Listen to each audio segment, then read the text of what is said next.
క్రీస్తు పరిశుద్ధ నామమున కూడి వచ్చిన మీ అందరికీ మరణాత. దేవుని చిత్తమును బట్టి మరి యొక్క మోషే సుఖోపవాస ధ్యానములలో ఏకీభవించుటకును, ఈ ఇశ్రాయేలీయుల ప్రయాణమును గూర్చి ధ్యానము చేయుటకును దేవుడు అనుగ్రహించిన సమయమును బట్టి ప్రభువును స్తుతించుచున్నాను. దేవునికి మహిమ కలుగును గాక. ఆమేన్. ఈరోజు దేవుని చిత్తమును బట్టి నిర్గమకాండము 11వ అధ్యాయము 12వ అధ్యాయములోని కొన్ని మాటలను ధ్యానము చేయుటకు నేను ఆశించుచు ఉన్నాను. ఐగుప్తీయుల మీదకు అనేకమైన తెగుళ్లను దేవుడు రప్పించినట్లుగా మనము చూచుచూ ఉన్నాము. మనము వాటిని ధ్యానము చేసిన వారమై ఉన్నాం. నీరు రక్తమొగుట, కప్పలు వచ్చుట, పేలు, ఈగలు, పశువులు మరణించుట, పొక్కులు పొక్కే దద్దుర్లు, వడగండ్లు, మిడతలు, 3 దినముల చీకటి, ఇలాగూ 9 విధములైన తెగుళ్ళు ఐగుప్తీయుల మీదకి వచ్చి వారిని బాధించి ఉన్నవి. కానీ ఫరో హృదయము రోజు రోజుకు కఠినమైనది కనుక ఇశ్రాయేలీలను పోనీయకపోయాను. కాబట్టి ఇప్పుడు దేవుడు మోషేతో మాట్లాడుతూ ఉన్నారు. ఇది 11వ అధ్యాయం ఆరంభ వచనంలో మనం చూస్తున్నాం. మరియు యెహోవా మోషేతో ఇట్లనెను, ఫరో మీదికిని ఐగుప్తు మీదికిని ఇంకొక తెగులును రప్పించేదను. అటు తరువాత అతడు ఇక్కడ నుండి మిమ్మును పోనిచ్చును. అతడు మిమ్మును పోనిచ్చినప్పుడు ఇక్కడ నుండి మిమ్మును బొత్తిగా వెళ్ళగొట్టును. గమనించండి మాటలు. ఇంకొక తెగులు వారి మీదికి రప్పించేదను. 9 విధములైన తెగుళ్ళు వారి మీదికి వచ్చినవి. ఇప్పుడు దేవుడు చెప్తున్న మాట, ఇంకొక తెగులు, 10వ తెగులు వారి మీదికి రప్పిస్తాను. ఇక ఆ తరువాత అతను కఠినం కాలేడు, అంటే కఠినమయ్యేటట్టుగా తెగులు ఉండదు. చాలా ఘోరంగా భయంకరంగా ఉంటుంది. అలాంటి తెగులును వారి మీదకి రప్పిస్తా. కాబట్టి అతడు మిమ్మల్ని పోనిస్తాడు అని చెప్తూ 2వ వచనంలో ఓ మాట చెప్తున్నాడు. ఐగుప్తీయులకు ఇశ్రాయేలీయుల మీద కటాక్షము కలుగజేస్తాను. చూడండి 2వ వచనం. కాబట్టి తన చెలుకాని యొద్ద ప్రతి పురుషుడును తన చెలికెత్తు యొద్ద ప్రతి స్త్రీయును వెండి నగలను బంగారు నగలను అడిగి తీసుకొనుడని ప్రజలతో చెప్పుము.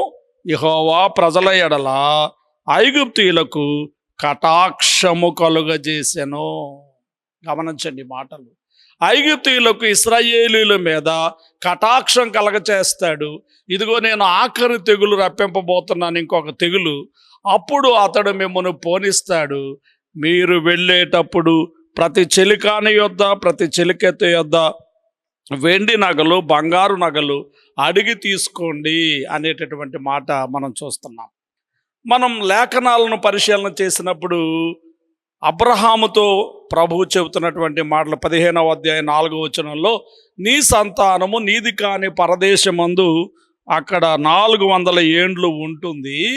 పిదప వారు ఎలా వస్తారు? 15:14లో, వారు 400 ఏండ్లు వీరిని శ్రమ పెట్టుదురు. వీరెవరికి దాసులవుదురు? ఆ జనమునకు నేనే తీర్పు తీర్చుదును. తరువాత వారు మిక్కిలి ఆస్తితో బయలుదేరి వచ్చెదరు. మిక్కిలి ఆస్తితో బయలుదేరి వచ్చేదరు. మిక్కిలి ఆస్తితో వారు బయలుదేరి రావాలి అంటే వీరేం చేయాలంటే ప్రతి చెలికాని యొద్ద చెలికెత్తి యొద్ద బంగారు నగలు వెండి నగలు తీసుకొనవలసి ఉన్నది. 3వ అధ్యాయంలో మోషేతో కూడా ఈ మాట ప్రభు వాగ్దానం చేస్తున్నాడు. నిర్గమకాండం 3వ అధ్యాయం 21, 22 వచనాల్లో, మరియు నేను ఈ జనుల ఎడల ఐగుప్తీయులకు కటాక్షము కలగజేసేదను కనుక మీరు వెళ్ళునప్పుడు వట్టి చేతులతో వెళ్ళరు. ప్రతి స్త్రీయు తన పొరుగు దానిని, తన ఇంట నుండి దానిని, వెండి నగలను, బంగారు నగలను, వస్త్రములు ఇమ్మని అడిగి తీసుకొని మీరు వాటిని మీ కుమారులకును మీ కుమార్తెలకును ధరింపచేసి ఐగుప్తీయులను దోచుకొందురనెను. ఇది దేవుని సంకల్పము, దేవుని ఏర్పాటు. ముందుగానే దేవుడు మరి అబ్రహామునకు తెలియచేస్తున్నాడు.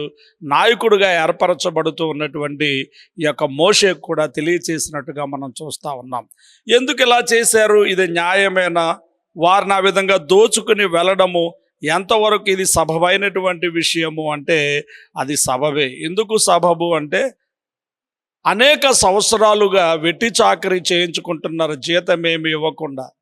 కాబట్టి 5వ అధ్యాయం, యాకోబు పత్రిక 5వ అధ్యాయం 4వ వచనంలో, ఇదిగో మీ చేలు కోసిన పనివారికి ఇయ్యక మీరు మోసముగా బిగబట్టిన కూలి మొర్ర పెట్టుచున్నది.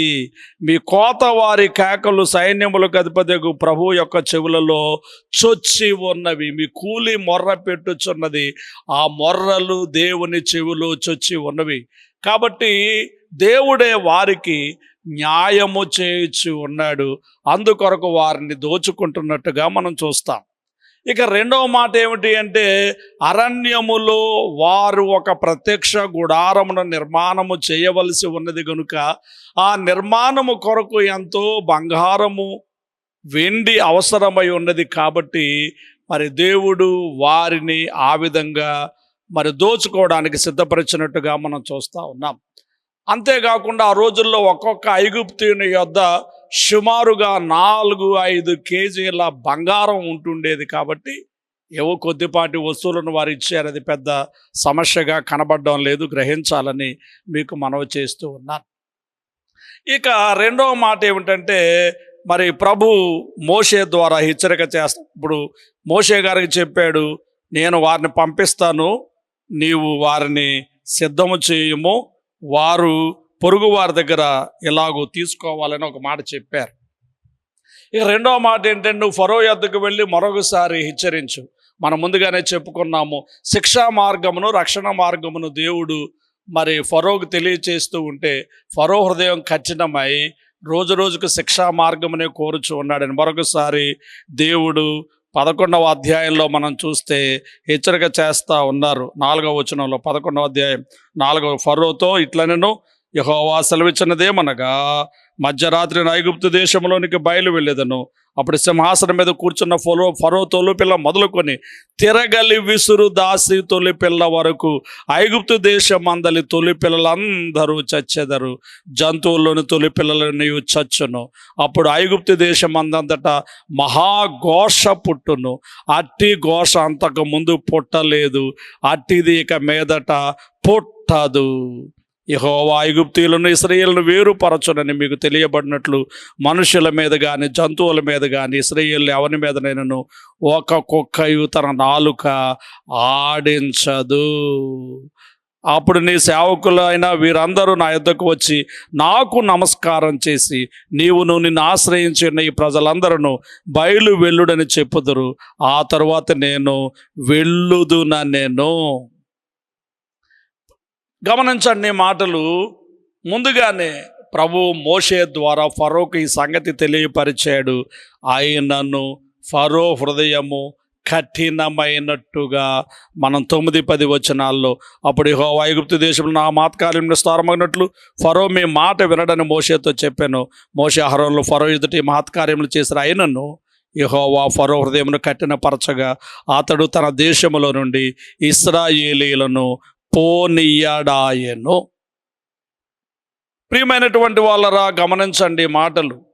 అతడు ఎంత మాత్రమును ఇశ్రాయేలీయులను పోనీయక కఠినుడాయెను. మోషేకి చెప్పాడు, నేను మిమ్మల్ని విడుదల చేస్తాను, మీరు సిద్ధపడండి. ఆ యొక్క కనాను దేశ ప్రయాణమునకు సిద్ధపడినట్టు సిద్ధపాటు బోధ చెప్పారు. అలాగే ఐగుప్తీయులను దోచుకొనవలసిందిగా ఆయన చెప్పారు. తర్వాత ఫరో యొద్దకు వెళ్ళి చెప్పమని చెప్పారు. మహాఘోష పుడుతుంది. ఐగుప్తు దేశంలోకి మీదట ఎప్పుడూ లేనటువంటి మహాఘోష పుడుతూ ఉంది. అప్పుడు నీవు నీ సేవకులందరూ వచ్చి నాకు నమస్కారం చేసి నన్ను మీరే పంపించేస్తారు, వెళ్ళిపోండి అని చెబుతారు. అనేటటువంటి విషయం చెప్పినప్పటికీ కూడా, తన ప్రథమ సంతానము మరణించునని చెప్పున్నప్పటికీ కూడా అతడు కఠినముగా ఉండి ఇశ్రాయేలీలను పోనీయలేదు గనుక ఇప్పుడు దేవుడు 10వ తెగులును వారి మీదికి రప్పించుటకు సిద్ధపాటు చేసిన వారిగా ఉంటా ఉన్నారు. అయితే ఇశ్రాయేలీల ప్రథమ సంతానము హతము కాకుండా సంహార దూత నుండి విడుదల పొందుటకు ఇశ్రాయేలీయులకు దేవుడు చెప్పినటువంటి ఉపాయం ఏమిటంటే, మరి పస్కా పండుగను ఆచరించాలి అనేటటువంటి మాట మనం చూస్తూ ఉన్నాం. కుటుంబానికి ఒక గొర్రెపిల్ల తీసుకోవాలని, ఆ గొర్రెపిల్ల నిర్దోషమైనదై ఉండాలని, అది ఏడాది మగ గొర్రెపిల్ల అయి ఉండాలని, దాన్ని వధించే క్రమంలో సర్వసమాజం అంతా కూడా పాల్గొనాలని, ఆ రక్తాన్ని ద్వార బంధాలకు పూయాలి అని, వ్యక్తిగతంగా ఆ యొక్క బలిని అన్వయించుకోవాలని, దాని మాంసాన్ని తినాలని, ఎలా తినాలంటే నడుము కట్టుకొని, చెప్పులు తొడుక్కొని, కర్రలు చేత పట్టుకొని త్వరపడుచు దాన్ని తినాలంటూ మరి వారికి తెలియచేసినటువంటి పస్కా ఆ పండుగను గూర్చి, పస్కా గొర్రె పిల్లను గూర్చి మనం అక్కడ చూచుచూ ఉన్నాము. 12:26 నుంచి మనం చూస్తే మాటలు కనబడతా ఉన్నాయి. మరియు మీ కుమారులు మీరు ఆచరించి ఆచారమేమిటని మిమ్మల్ని అడిగినప్పుడు మీరు ఇది యెహోవాకు పస్కా బలి, ఆయన ఐగుప్తీయులను హతము చేయొచ్చు, మన ఇండ్లను కాచినప్పుడు ఆయన ఐగుప్తులోనున్న ఇశ్రాయేలీల ఇండ్లను విడిచిపెట్టనని అనవలనని చెప్పాను. అప్పుడు ప్రజలు తలలు వంచి నమస్కారం చేసిరి. అప్పుడు ఇశ్రాయేలు వీళ్ళు అలాగు చేసిరి, యెహోవా మోషే అహరోనులకు ఆజ్ఞాపించినట్లే చేసిరి. సంహార దూత ఇశ్రాయేలీల మీదకు రాకుండా ఉండడానికి గాను కుటుంబమునకు ఒక గొర్రె పిల్ల చొప్పున వధించి ఈ పండుగను ఆచరించాలని మనం చూస్తాం. 12వ నిర్గమకాండంలో మనం చూస్తే, మీరు ఇశ్రాయేలీయుల సర్వ సమాజముతో ఈ నెల దశమి నాడు వారు తమ తమ కుటుంబముల లెక్క చొప్పున ఒక్కొక్కడు గొర్రె పిల్లనైనను మేక పిల్లనైనను, అనగా ప్రతి ఇంటికి ఒక గొర్రె పిల్లనైనను మేక పిల్లనైనను తీసుకొనవలెను. ఈ గొర్రె పిల్ల క్రొత్త నిబంధనలో ఎవరికి సాదృశ్యంగా ఉన్నది అంటే యేసుక్రీస్తునకు సాదృశ్యముగా ఉన్నది. ఇదిగో లోక పాపములను మోసుకొని పోవు దేవుని గొర్రెపిల్ల అని చెప్పబడిన క్రీస్తు యేసు వారికి సాదృశ్యంగా ఉన్నది. ఇక్కడ ఇశ్రాయేలీయులకు సంహార దూత బారి నుంచి తప్పించడానికి ఏ విధంగా ఈ పస్కా గొర్రె పిల్ల కాపాడినదో, అలాగే క్రొత్త నిబంధనలో మరి మనందరినీ రక్షించడానికి యేసుక్రీస్తు అనేటటువంటి ఈ గొర్రె పిల్ల వధించబడినట్టుగా మనము చూస్తాము. ప్రియులారా, పేతురు రాసిన మొదటి పత్రికలో 1వ అధ్యాయం 19వ పితృపారంపర్యమైన మీ వ్యర్థ ప్రవర్తన అనుసరించున్నట్లుగా వెండి బంగారముల వంటి క్షయమైన వస్తువుల చేత మీరు విమోచింపబడలేదు, కానీ నిర్దోషమును నిష్కలంకమునకు గొర్రెపిల్ల వంటి క్రీస్తు రక్తము చేత మీరు విమోచింపబడ్డారు అనేటటువంటి మాట మనము చూచుచూ ఉన్నాము. గొర్రె పిల్ల రక్తము ద్వారా విడుదల. అందుకే పౌలు గారు కూడా కొరింథీ సంఘానికి రాస్తూ ఈ మాటలు రాశారు 5వ అధ్యాయంలో, పస్కా గొర్రె పిల్ల అనే మాట. పస్కా పశువు, పస్కా గొర్రె పిల్ల మన కొరకు వధించబడి ఉన్నారు. కుటుంబానికి ఒక గొర్రె పిల్ల. కుటుంబం అంటే ఒక ఇంటి పేరు కలిగిన వారందరూ కుటుంబము అని, చిన్న కుటుంబం అయితే పొరుగువారిని పిలవాలని 12వ అధ్యాయం 4వ వచనంలో కూడా మనం చూస్తాం. కాబట్టి కుటుంబమునకు ఒక గొర్రె పిల్ల. ఆ గొర్రె పిల్ల ఎలా ఉండాలి? 6వ వచనంలో నిర్దోషమైన ఏడాది మగ గొర్రె పిల్ల, నిర్దోషమైనటువంటి ఏడాది మగ గొర్రె పిల్ల. బలి ఇచ్చే జంతువు దోషము లేనిదై ఉండాలి. దోషము గలది యెహోవాకు హేయము. కాబట్టి నిర్దోషమైన మగ గొర్రె పిల్ల అయి ఉండాలి, నిర్దోషమైనదై ఉండాలి. అది ఏడాది మగ గొర్రె పిల్ల అయి ఉండాలనే మాట మనం చూస్తున్నాం. ఆ గొర్రె పిల్లను వధించేటటువంటి క్రమంలో ఆ సర్వ సమాజమంతా పాల్గొనాలి అని 7వ నెల 14వ దినం వరకు మీరు దాన్ని నుంచుకొనవలెను. తరువాత ఇశ్రాయేలు సమాజపు వారందరూ తమ తమ కూటములలో సాయంకాలం ముందు దాన్ని చంపి దాని రక్తము తీసి తాము దాన్ని తిని ఇండ్ల ద్వార బంధపు 2 నిలువు కమ్ముల మీదను పై కమ్మి మీదను చల్లి.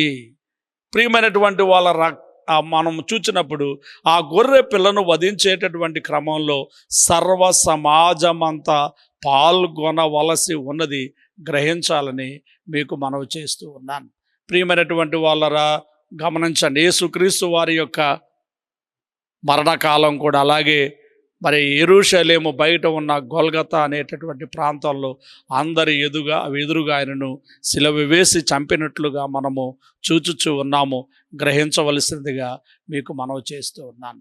తరువాత దాని రక్తాన్ని ద్వారబంధములకు పూయవలసి ఉన్న రక్తాన్ని ద్వారబంధాలకు పూయాలి. ఎందుకనంటే ఆ రక్తము ద్వారానే మనకు విడుదల. మన యోహాను రాసిన పత్రికలో మనం చూస్తే యేసు రక్తము ప్రతి పాపము నుండి మనలను పవిత్రులుగా చేయును అనేటటువంటి మాట మనము చూస్తున్నాం.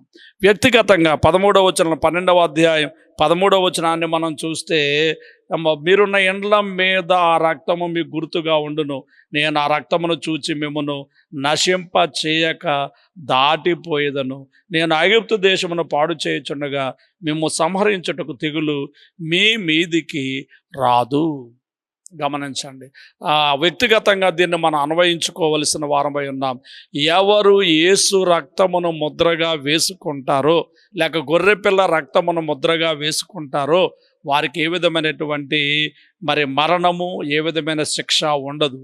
అందుకే వాక్యంలో కూడా పౌలు గారు అంటారు, క్రీస్తు యేసునందున్న వారికి ఏ శిక్షా విధియు లేదు అనే మాట మనము చూచుచున్నాము. దేవునికి మహిమ కలుగును గాక. ఇక 7వ మాట ఏమిటి అంటే, ఆ గొర్రె పిల్ల మాంసమును తినవలసిన వారమై ఉన్నాం. 12వ అధ్యాయం 8వ వచనములో, ఆ రాత్రియే వారు అగ్ని చేత కాల్చబడిన ఆ మాంసమును పొంగని రొట్టెలను తినవలను, చేదు కూరలతో దానిని తినవలను. గమనించండి మాటల, మాంసమును తినాలి. నూతన నిబంధనలో కూడా యేసుక్రీస్తు ప్రభు వారు గొర్రెపిల్లగా వచ్చిన ప్రభు తాను చివరి దినమని చెప్పిన మాట ఇదే, ఇదిగో నా శరీరము పుచ్చుకొని తినండి, ఇదిగో నా రక్తము పుచ్చుకొని త్రాగండి, ఇది అనేకుల కొరకు చిందింపబడిన క్రొత్త నిబంధన రక్తము అనే మాట మనము చూచుచూ ఉన్నాము. కాబట్టి గ్రహించండి, పస్కాను ఎలా ఆచరించాలి అక్కడ వివరం చెప్పారు. గొర్రెపిల్లని తీసుకోవాలి, అది నిర్దోషమైనదై ఉండాలి, అది ఏడాది మగ గొర్రెపిల్ల అయి ఉండాలి, ఆ గొర్రెపిల్లను వధించే క్రమంలో సర్వసమాజం పాల్గొనాలి, రక్తాన్ని ద్వారబంధాలకు పూయాలి, అలాగే ఆ మాంసమును తినాలి అంటూ చెప్పారు. అలాగూ ఇశ్రాయేలీయులు ఆ యొక్క గొర్రె పిల్లను వధించి అలాగు వారు తిన్నట్లుగా మనం తర్వాత వచనాలను చూచినప్పుడు మనకు కనబడుచు ఉన్నది. 12వ అధ్యాయం 11వ వచనంలో దాన్ని తినవలసినటువంటి విధానాన్ని కూడా అక్కడ వ్రాయబడుతున్నది. దాన్ని తినవలసిన విధమేదనగా, మీ నడుము కట్టుకొని, మీ చెప్పులు తొడుక్కొని, మీ కర్రలు చేత పట్టుకొని త్వరపడుచు దాన్ని తినవలను, ఇది యెహోవాకు పస్కా బలి. ఎలా తినాలో 4 మాటలు చెప్పారు. 1 నడుము కట్టుకొనాలి, 2 చెప్పులు తొడుక్కొనాలి, 3 కర్రలు చేత పట్టుకోవాలి, 4 త్వరపడుచు తినాలి. ఎందుకంటే వారికి విడుదల రాబోతూ ఉంది కనుక అంత రెడీగా వారు ఉండాల్సిన వారై ఉన్నారు అన్నట్టుగా ఈ మాటలు మనకు కనబడుతూ ఉన్నాయి. నడుము కట్టుకొనుట. ఇక నడుము కట్టుకొనుట అంటే మరి పేతురు గారు ఒక చక్కని భావమును తెలియచేస్తూ ఉన్నారు. అదేమిటంటే పేతురు రాసినటువంటి మొదటి పత్రికలో 1వ అధ్యాయము 13 వచనాన్ని మనం చూచినప్పుడు ఈ మాటలు మనకు కనబడుతూ ఉన్నవి. కాబట్టి మీరు మీ మనస్సు అను నడుము కట్టుకొని నిబ్బరమైన బుద్ధి గలవారై, మనస్సు అను నడుము కట్టుకొని, దేవుని పిల్లలు ఈ క్రైస్తవ జీవన యానంలో ఎలాగూ ప్రయాణం చేయాలి అంటే మనస్సు అనే నడుము కట్టుకొని, లోకాశ, శరీరాశ, నేత్రాశ, జీవపు డంబము వీటన్నిటిని విడిచిపెట్టి మనస్సు అనే నడుము కట్టుకొని మనము ఈ జీవన యానంలో, ఈ క్రైస్తవ జీవన యానంలో, ఈ కనాను యాత్రలో మనము సాగిపోవలసిన వారంగా ఉంటూ ఉన్నాం. ఎఫెసీయులకు రాసిన పత్రికలో 6వ అధ్యాయము 14వ వచనాన్ని మనం చూస్తే అక్కడ సర్వాంగ కవచము కనబడుచు ఉన్నది. ఈ సర్వాంగ కవచములో మరి ఇక్కడ ఒక మాట కనబడుచు ఉన్నది. అదేమిటంటే, మీ నడుమునకు సత్యమనే దట్టి. అంటే నడుమునకు బెల్ట్ ఒకటి కట్టుకోవలసి ఉంటామని. ఏమిటా బెల్ట్ అంటే సత్యం అనే దట్టిని మనము కట్టుకొనవలసిన వారమై ఉన్నామని మనకు కనబడుచున్నది. రెండవది చెప్పులు తొడుగుకొని, చెప్పులు తొడుక్కోవడానికి మరి దేనికి సాదృశ్యము అంటే సిద్ధ మనస్సు. దేవుని పనులు చేయడానికి సిద్ధ మనసు, దేవుని కొరకు జీవించడానికి సిద్ధ మనసు, మహిమ రాకడ కొరకు ఆయత్వం కావడానికి సిద్ధ మనసు, దేనికైనా సిద్ధ మనసు. అందుకే ఎఫెసీ పత్రిక 6వ అధ్యాయం 15వ వచనంలో పాదములకు సమాధాన సువార్త వలనైన సిద్ధ మనసును జోడు తొడుక్కుని నిలువబడుడి. సమాధాన సువార్త వలనైన సిద్ధ మనసు అంటే దేవుని సువార్త చేయుట కొరకు, దేవుని గూర్చి సాక్ష్యం ఇచ్చుట కొరకు సిద్ధ మనసు అనే చెప్పులు తొడుగుకొని. రోమీయులకు రాసిన పత్రిక 1వ అధ్యాయం 15వ వచనంలో పౌలు గారి మాటలు, కాగా నా వలనైనంత మట్టుకు రోమాలోని మీకును సువార్త ప్రకటించుటకు సిద్ధముగా ఉన్నాను. దేవునికి స్తుతి కలుగును గాక. సువార్త ప్రకటించుటకు సిద్ధముగా ఉన్నాను. దేవునికి మహిమ కలుగును గాక. ఆమేన్. ఇక కర్రలు చేత పట్టుకొని, ప్రయాణంలో వెళ్ళేటప్పుడు కర్రలు మరితో ప్రయాణం చేసేవారు మన పెద్దలు. కాబట్టి మరి ఇది దేనికి సాదృశ్యంగా ఉన్నది అంటే దేవుని యొక్క మరి ధర్మశాస్త్రమును మరి బోధించుటకు, దేవుని యొక్క ధర్మశాస్త్రమును చేత పట్టుకుని ఉండడానికి సాదృశ్యంగా ఉంది. మనం నిర్గమకాండం 4వ అధ్యాయం 20వ వచనంలో మనం చూస్తే మోషే గారు తన భార్య పిల్లలను తీసుకొని ప్రయాణం చేసినప్పుడు దేవుని కర్రను చేత పట్టుకొని పోయెను. 4వ అధ్యాయం 20వ వచనంలో ఆ మాట మనం చూస్తాం. దేవుని కర్రను చేత పట్టుకొని పోయెను.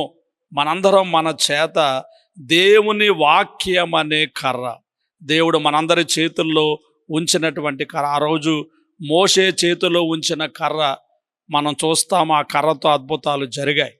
ఈరోజు మనందరి చేతులలో దేవుడు ఉంచినటువంటి కర్ర వాగ్దానముల గ్రంథమైనటువంటి బైబిల్ అనబడు కర్ర. ఈ బైబిల్లో ఉన్నటువంటి వాగ్దానములనెత్తి ప్రార్థించుట ద్వారా, ఈ బైబిల్లో ఉన్నటువంటి వాగ్దానములనెత్తి ప్రార్థించుట ద్వారా మనము అద్భుతమైన కార్యములను చూడగల వారమంటూ ఉన్నాము. గ్రహించవలసిందిగా మీకు మనవి చేస్తూ ఉన్నాను.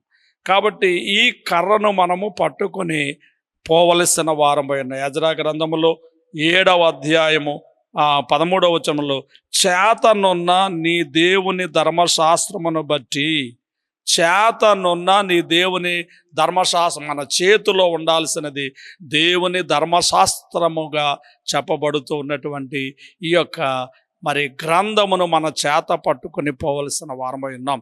క్రొత్త నిబంధనలో కూడా ఫిలిప్పీలకు రాసినటువంటి పత్రికలో 2వ అధ్యాయము 16వ వచనాన్ని మనం చూచినప్పుడు అక్కడ పౌలు గారు మరి సంతోషిస్తూ ఉన్నాడు ఫిలిప్పీ సంఘాన్ని గురించి.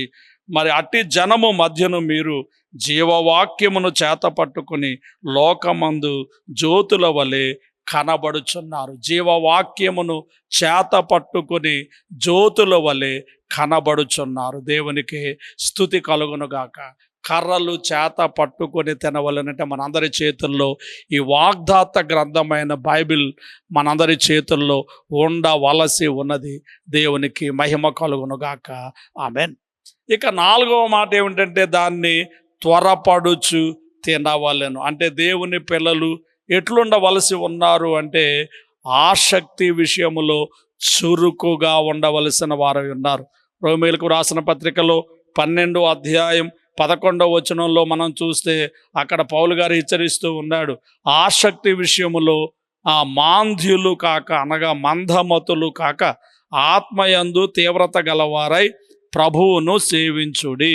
మాంద్యులు కాక అంటే మందమతులుగా ఉండకుండా ఆసక్తి విషయంలో దేవుణ్ణి మీరు సేవించండి అనే మాటలు మనం చూస్తున్నాం. త్వరపడుచు తినవలసిన వారమై ఉన్నాం. ఇర్మియా గ్రంథంలో కూడా మనం చూచినప్పుడు ఓ హెచ్చరిక మనకు కనబడుచు ఉన్నది. దేవుని పిల్లలు దేవుని కార్యములను శ్రద్ధగా చేయవలసిన వారుగా ఉన్నారు అని అశ్రద్ధగా చేయుట అది మంచిది కాదు అని మరి మనకు ఆ లేఖనాల్లో కనబడుచు ఉన్నది గమనించండి. 48వ అధ్యాయంలో 10వ వచనం ఇర్మీయా గ్రంథంలో మనం చూస్తే ఆ మాటలు కనబడుతున్నాయి. యెహోవా కార్యమును అశ్రద్ధగా చేయువాడు శాపగ్రస్తుడగును గాక. అశ్రద్ధగా చేయువాడు శాపగ్రస్తుడగును గాక. కాబట్టి త్వరపడుచు ఆ పస్కాను ఆచరించాలి. నడుము కట్టుకుని తినాలి, చెప్పులు తొడుక్కొని ఉండాలి, కర్రలు చేత పట్టుకుని ఉండాలి. త్వరపడుచు తినాలంటే దేవుని పిల్లలు పనిలో చురుకు ధనము కలిగి ఉండాలి. అశ్రద్ధని అంత మాత్రం కూడా కలిగి ఉండకూడదు. ఆ విధంగా వారు తిని సిద్ధపడుతూ ఉండగా అర్ధరాత్రి వేళ జరిగినటువంటి కార్యము 12వ అధ్యాయం 29 వచనం నుంచి మనం చూస్తే, అర్ధరాత్రి వేళ జరిగినది ఏమనగా, సింహాసనం మీద కూర్చున్న ఫరో మొదలుకొని చెరసాల్లో ఉన్న ఖైదీ యొక్క తొలి పిల్ల వరకు ఐగుప్తు దేశం అందలి తొలి పిల్లలనందరినీ, పశువుల తొలి పిల్లలన్నింటినీ యెహోవా హతము చేశాను. ఆ రాత్రి ఫరోయు అతని సేవకులందరూ ఐగుప్తీయులందరూ లేచినప్పుడు శవము లేని ఇల్లు ఒకటైనను లేకపోయినందున ఐగుప్తులో మహాఘోష పుట్టెను. ఆ రాత్రి వేళ ఫరో మోషే అహరోనులను పిలిపించి వారితో, మీరును ఇశ్రాయేలు లేచి నా ప్రజల మధ్య నుండి బయలు వెళ్ళుడి. మీరు చెప్పినట్లు పోయి యెహోవాను సేవించుడి. మీరు చెప్పినట్లు మీ మందలను మీ పశువులను తీసుకొని పోవుడి. నన్ను దీవించుడని చెప్పాను. ఐగుప్తీయులు మనమందరము చచ్చిన వారమనుకుని తమ దేశం నుండి ప్రజలను పంపుటకు త్వరపడిని వారిని బలవంతము చేసిరి. కాబట్టి ప్రజలు తమ పిండి ముద్దను తీసుకొని అది పులియక మునిపే పిండి పుసుకు తొట్లతో దానిని మూట కట్టుకొని తమ భుజముల మీద పెట్టుకొని పోయారు. ఇశ్రాయేలీయులు మోషే మాట చొప్పున చేసి ఐగుప్తీయుల యొద్ద వెండి నగలు బంగారు నగలను వస్త్రం అడిగి తీసుకుని యెహోవా ప్రజల ఐగుప్తీయులు కటాక్షం కలగజేసిన కనుక వారు వారికి కావలసిన వాటిని ఇచ్చిరి. అట్లు వారు ఐగుప్తీయులను దోచుకొనిరి. దేవునికి స్తుతి కలుగును గాక. ఆమేన్. ఈ విధంగా వారు మరి దేవుని చిత్తమును బట్టి 10 విధములైన తెగుళ్ళ చేత దేవుడు వారిని గద్దించి, ఐగుప్తులో ఉన్నటువంటి ఫరో మొదలుకొని జైల్లో ఉన్నటువంటి ఫరో సేవకుల యొక్క అందరి యొక్క ఇళ్లలో కూడా శవం ఉండేటట్టుగా, అందరి ఇళ్లలో కూడా శవాలు ఉన్నాయి. ఎంత భయంకరమైన మహాఘోష పుట్టినదో గమనించండి. ఐగుప్తీయులకు మహాఘోష, ఇశ్రాయేలీయులకు మహాస్వేచ్ఛ. వారిళ్లలో ఘోష కలిగింది, వీరికి స్వేచ్ఛ కలిగింది. ఎన్నో విధాలుగా అతడు రాజీ యత్నాలు చేసి పంపకుండా ఉండడానికి ప్రయత్నం చేశాడు. దేశంలోనే బలివ్వండి అన్నాడు, అలాగే దూరం పోవద్దన్నాడు, పురుషులు మాత్రమే వెళ్ళండి అన్నాడు, పశువులను విడిచి వెళ్ళండి అన్నాడు. కానీ ఇప్పుడైతే మీరు వెళ్ళండి, మీ యొక్క మరి పశువులను తీసుకుని వెళ్ళండి, అలాగే మరి మీకు కలిగిన వాటన్నిటిని మీ స్త్రీలు పురుషులు అందరూ కూడా వెళ్ళండి అని చెబుతూ నన్ను దీవించండి అంటే వాక్యంలో మనం చూసినప్పుడు మోషేను ఫరోకు దేవుడిగా ఏర్పాటు చేశారు కనుక నన్ను దీవించండి అనే మాటలు మనము చూస్తున్నాం. ఇలాగు దేవుడు అద్భుత రీతిగా ఆశ్చర్యకరముగా ఐగుప్తీయుల మధ్య నుండి ఇశ్రాయేలీయులను సుమారు 430 సంవత్సరాల తరువాత విడుదలను దయచేస్తున్నారు. అలాగే దేవుడు మనలను కూడా సాతాను శక్తుల నుండి, అపవాది శక్తుల నుండి విడుదల చేయగలిగిన సమర్థుడు. ఆయనపై ఆధారపడదాం, విడుదల పొందుదాం, ప్రభు కృపలో ముందుకు సాగుదాం. దేవుడు మిమ్మల్ని దీవించును గాక. ఆమేన్. తండ్రి, మీకు స్తుతి. ఈ మాటల బిడ్డల అంతరంగాల్లో ఫలింపు చేయండి ప్రభువా. మీరు ఏదైతే వాగ్దానం ఇచ్చారో, అబ్రహాముకి ఇచ్చిన వాగ్దానం, మోషేకి ఇచ్చిన వాగ్దానం, ఇశ్రాయేలుకి ఇచ్చిన వాగ్దానం నెరవేర్చి అతన్ని 10 విధములైన తెగుళ్ళ చేత వారిని గద్దించి, ప్రభు ఆ దేశం నుండి మేము చచ్చిన వారం అనుకుని మీరు వెళ్ళండి, మీ మందలతో మీ స్త్రీ పురుషులతో మీరు వెళ్ళండి, నన్ను దీవించండి అనేటటువంటి ప్రభు ఆ మాట రాజు నోట నుండి, ఆ యొక్క ఐగుప్తీయుల నోట నుండి వినబడేటట్టు చేసేటట్టు చేశారు. అలాగే ఐగుప్తీయులకు ఇశ్రాయేలీయుల మీద కటాక్షం కలగచేసి వారి బంగారు వెండి సామాగ్రిని వస్త్రములు ఇచ్చేటట్టుగా చేశారు. ఆ విధంగా వారు ప్రయాణమై ముందుకు సాగేటట్టుగా మహాస్వేచ్ఛనిచ్చారు. ఐగుప్తీయులకు మహాఘోష, ఇశ్రాయేలీయులకు మహాస్వేచ్ఛ కలిగేటట్టు చేసినందుకై వందనాలు చెల్లిస్తున్నాం. అట్టి గొప్ప స్వేచ్ఛను, దాసత్వము నుండి, సాతాను నుండి మాకు విడుదలను కలిగించి నడిపించుము. ఘనత కీర్తి పొందుము. ప్రార్థనకు నెరవేర్పునేము. యేసు నామంలో వేడుకొనుచున్నాము తండ్రి, ఆమేన్. పరలోకమందున్న మా తండ్రి, మీ నామం పరిశుద్ధపరచబడును గాక, మీ రాజ్యం వచ్చును గాక, మీ చిత్తం పరలోకమందు నెరవేరుచున్నట్లు భూమి యందు నెరవేరును గాక. మానుదినారిని మాకు దయచేయము. మళ్ళీ అపరాధములు చేసిన వారిని మేము క్షమించి ఉన్న ప్రకారం అపరాధాలను క్షమించుము. మమ్మను శోధనను తీయకుము, కిన్నును తప్పించుము. రాజ్యము, శక్తి, మహిమ నిరంతరము నీవే అయి ఉన్నవి. ఆమెన్. ప్రవేశు రక్తమునకు జయము, అపవాదికులకు లయము. ప్రవేశు రక్తమునకు జయము, అపవాదికులకు లయము. ప్రవేశు రక్తమునకు సంపూర్ణ విజయం, అపవాదికులకు అనంతకాల నాశనం. హల్లెలూయా, హల్లెలూయా, హల్లెలూయా. స్తోత్రం, స్తోత్రం, స్తోత్రం. Amen, amen, amen. మన తండ్రి అయిన దేవుని ప్రేమ, రక్షకుడైన యేసుక్రీస్తు వారి యొక్క కృప, సహాయకుడుగా ఆత్మ తండ్రి అన్యోన్య సహవాసము కూడి వచ్చిన మనలకు ఆయన వెంబడించే వారందరికీ తోడై ఉండును గాక. ఆమెన్. మరణాత.